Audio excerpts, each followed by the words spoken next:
So our results, we had 18 participants partake in stage one. 83% were allied health, 11% were nursing, and 6% identified themselves as a workplace health and safety professional.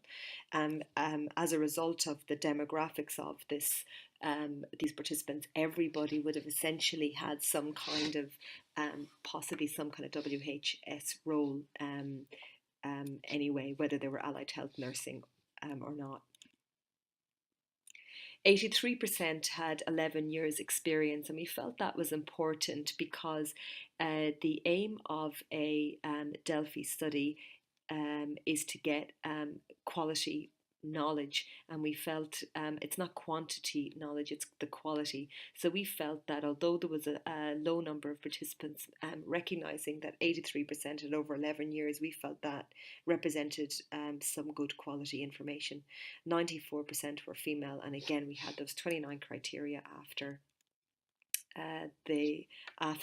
stage one.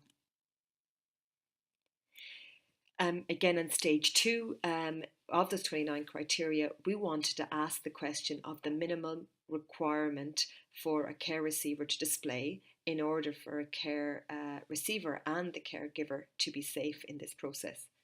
So of those 29 criteria, we're just going to look at a few of them now. We highlight a couple of key results that came out, and then we'll discuss those results. So in terms of supine sitting on side of the bed, 25% felt that moderate assistance could be given by the caregiver, and 75% felt this could be minimal assistance. In terms of sitting on the side of the bed, the study looked at the minimum level of skill the care receiver needed to display in the amount of time sitting needed to be maintained. 50% felt this should be 2 minutes, 25% felt this should be 5 minutes, and another 25% felt this should be more than that. The biggest range we found was 20 minutes, and a justification for this was that the participant left a comment: upright sitting position would indicate a degree of stability without fatigue, and they felt that 20 minutes should be what we would be aiming for. This is what this participant felt. Weight-bearing capacity and skill level in time. In terms of weight-carrying capacity, we had participants ranged from the lowest was 60% weight-bearing capacity to a number of participants felt 100%. In terms of the time in weight-bearing per transfer, 1.5 minutes was the lowest, and the highest time in weight-bearing someone felt was up to 5 minutes. Another criteria was the ability to secure the sling under the arms. And 1/3 felt that the client needed to be independent, while 2/3 felt it was okay for the caregiver to give minimal assistance in this task. And secondly, maintaining the hands on the hand grip, it was 50-50. 50% of the cohort felt that the client should be able to do this independently, and 50% felt that minimal assistance could be provided by the caregiver. In terms of maintaining the feet on the footrest, 75% felt it should be done independently, and 25% felt it should be with minimal assistance from the support worker. Cognition was a key area covered in those 29 criteria, and there were almost 6 areas of cognition that the participants felt were important. All participants felt that cognition needed to be either unimpaired or a minimal impairment for it to be safe for caregiver and receiver. And this was in the receptive communication, the capacity to follow instructions, the level of understanding the care receiver had, the cooperation, the alertness, and the predictability of their behaviour.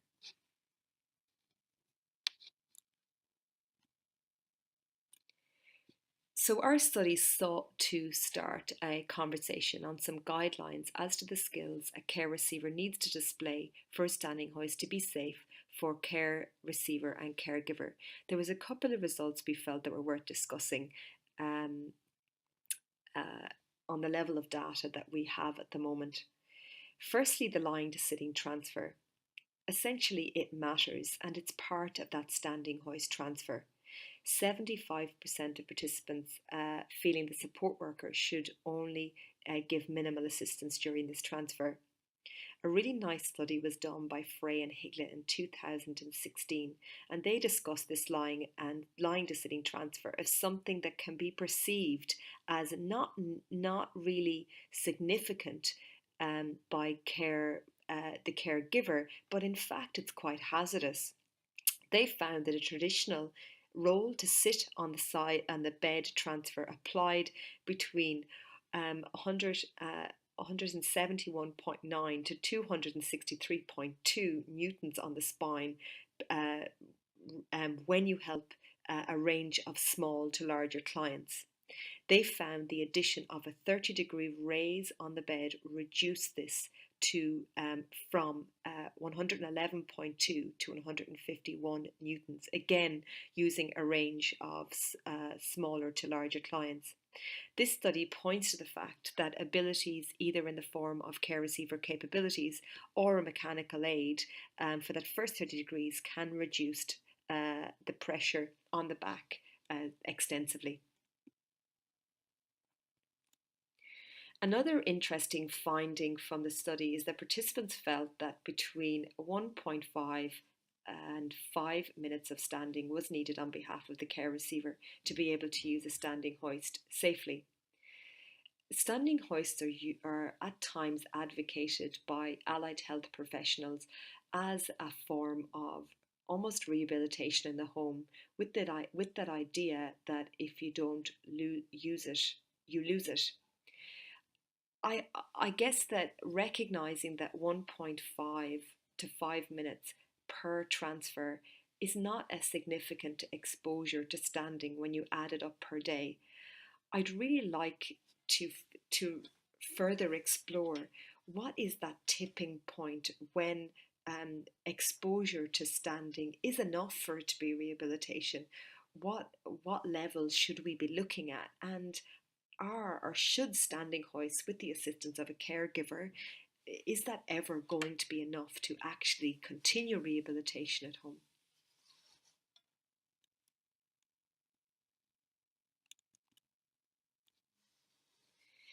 The next thing that was interesting was almost where should the care worker be when when providing assistance with the standing hoist.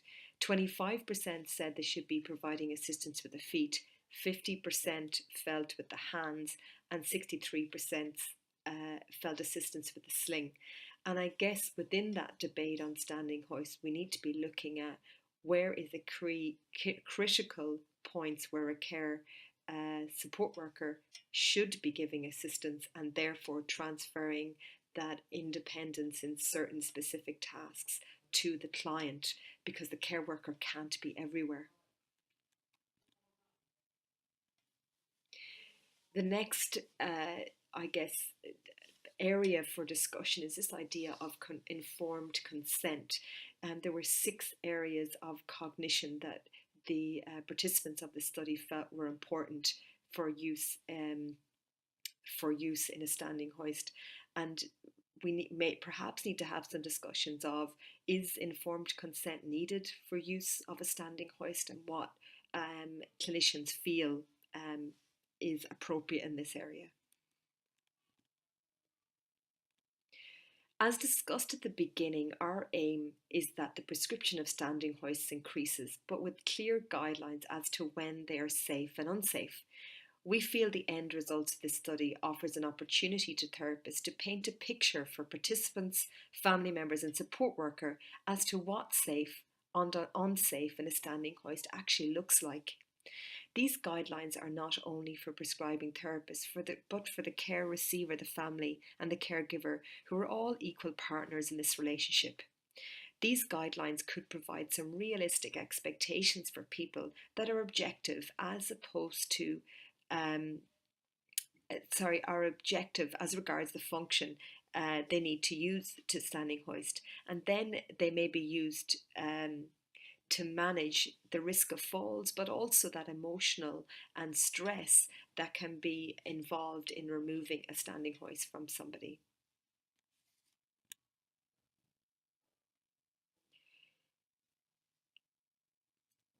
In terms of this study, we started with a Delphi style, and this I think was a slight limitation to the study because it may not have actually suited the study that the study the study question.